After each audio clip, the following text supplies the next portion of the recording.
Hello students, welcome back to the MySQL series. In this session, we are discussing about the select command. What is the purpose of the select command and how it can be used. The select command is used to display the data from the file. After entering the data, we may need to display the data in different forms. Sometimes only some columns need to be displayed or some rows need to be displayed. So how we can do these things using this select command. This select command is used to view the content of the table. Let's see the syntax. This is the simplest form. Select star sign, that means asterisk sign from table name. So look at this example. Select star from student. This command will display all the columns and all the rows from the table student. So this asterisk sign means all columns of the table need to be displayed. That is the meaning of this thing. Suppose we have a table called a library with this fields: book number, book title, publisher, author, date of publication, price and number of copies. Then if you want to display the entire content of the above table, you can simply say select star from library. That's the command. So just specify select star from library. It will display the entire content of the table library. Now let's see another form of this select command. Suppose we want to see only the specific columns. You don't want the entire column, we want to display only the specific column. Then a slight variation to this select command can be done. So just add the column list, whichever columns we want to display after this select keyword. Select, then afterwards specify the list. You can specify the list separated by commas. Then from table name. So it will display only the specified columns as the output. Look at this example. Select roll number, comma, name. Here roll number and name only will be displayed from the table student.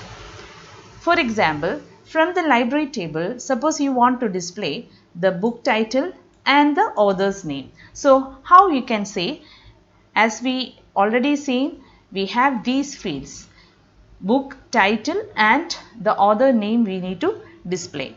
So what will be the command?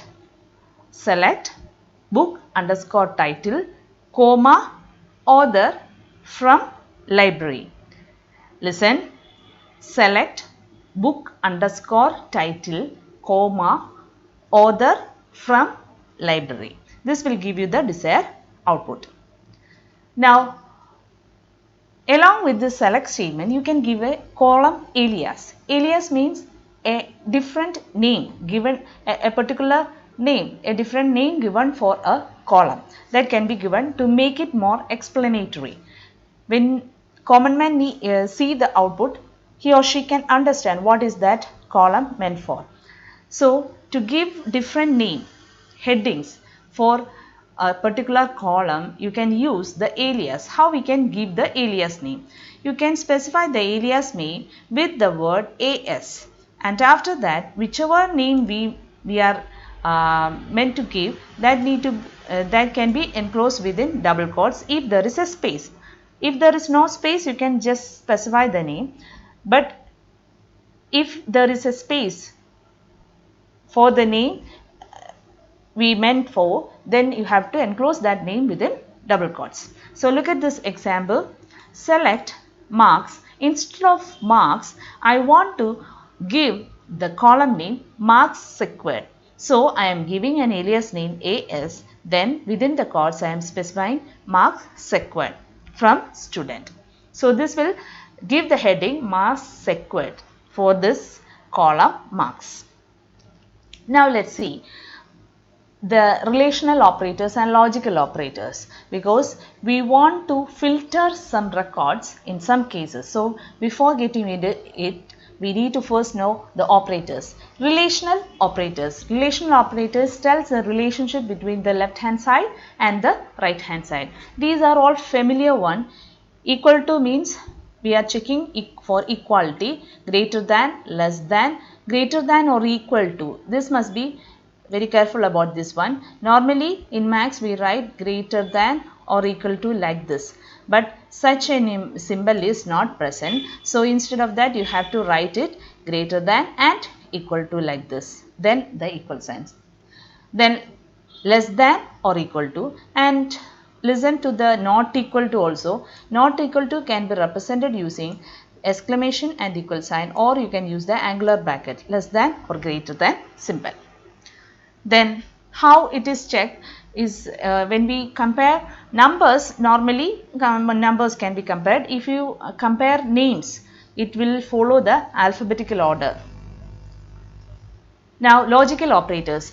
When there is more than one relational operators, we need to combine these relational operators using the logical operators. For example, if I am telling I want to see the students who scored more than 90 marks for IP and also for physics. So you can say the marks of IP greater than 90 and marks of physics greater than 90. So and word is used to connect these two. Just like that we have this logical operators here. Or is represented using two pipe symbols. Let's see the truth table for the or if it is giving only giving the false if both the inputs are false. All other case it is giving true output. True. That means if any of the input is true, definitely the output is also true. That is the or. Then and means to and sign. So this is represented. Look at the output. Only true value for the output is if both the inputs are true. All other cases it is false. Then not having one operand only. If it is false, it becomes true.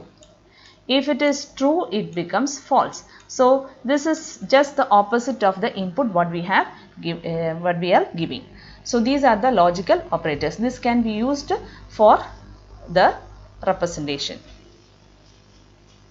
Now let's see how we can apply conditions to a select statement. So that means we need to filter the data.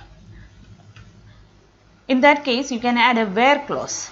Select column list or star from table name. After that, we can add an optional where clause. Where, then you have to specify the condition. Condition can be formed using the relational operators or logical operators. Let's see this example here.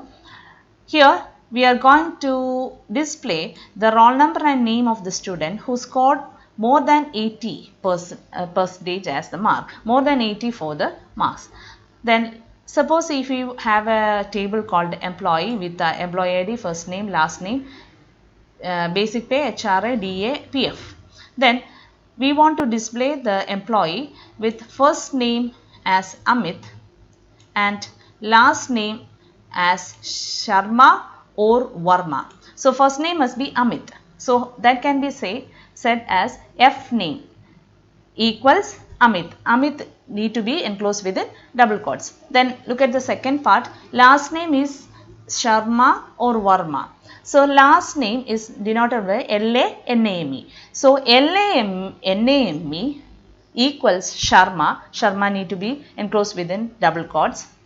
Or LANAME equal to Varma. Varma also in double quotes. So using this you can display the employees satisfying that criteria. Once again I will tell the answer. Select star from employee where F name equals double quotes Amit, close the double quotes, and LANAME equals, start the quotes, Sharma, close the quotes, or LANAME equals double quotes start, Varma, double quotes close. So using that query you can display the details of the employee satisfying this condition. That's all about this.